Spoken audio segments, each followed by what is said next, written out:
Buying a home is a purchase that many are familiar with. It's expensive, complicated, and sometimes rewarding. But tonight, one Hardin County woman is calling her experience a nightmare after moving in and discovering more than a few surprises. KFDM's Haley Bull went to the house for a first-hand look and is investigating how you can protect yourself from the same ordeal. Haley's with us now, and what are the conditions like in that home, Haley? Greg, the woman calls the conditions unlivable for her family. She says she discovered them after a days-long trip from Wisconsin to move closer to the burial site of her children's father. Now she's questioning the company she's bought the house through and what actions she can take. I was assured several times, yes, it was livable. It's not. This is a horrific nightmare.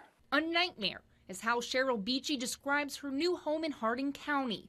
The ad said 5-bedroom, 2-bath.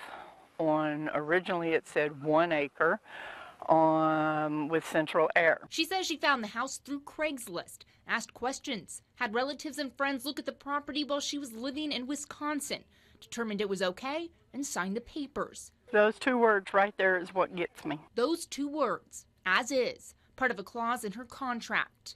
I knew the clause was in there, but I thought it was pertaining to the siding on the outside of the house, the painting, and the flooring. Nothing this elaborate. What she says she discovered: electrical wiring, air conditioning, stripped, and an inadequate sewage system. A man who identified himself as a liaison between Beechey and the company she says she dealt with says it was not aware of those issues. What are we supposed to do? I mean,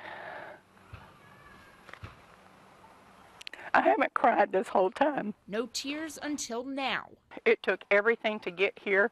They've installed AC in a room for 3 relatives who suffer seizures. But Beechey says on a fixed income, they can't do much else right now. They're uncommon, especially among individuals. Attorney David Barlow says signing a contract with an as-is clause is not a common practice for residential properties, and the leeway it provides for the buyer varies.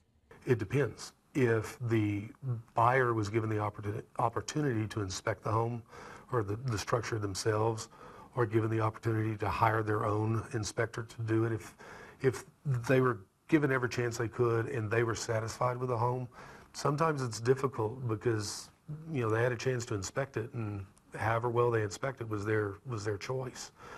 If there were any misrepresentations, however, if the house had been flooded in the past and the seller told the buyer, you know, there's never been any water damage, well, that's misrepresentation, and you can't misrepresent the structure. You can't misrepresent the condition of the property. This property and this family, a long way from calling this house a home. We're stuck here in this situation until payday again.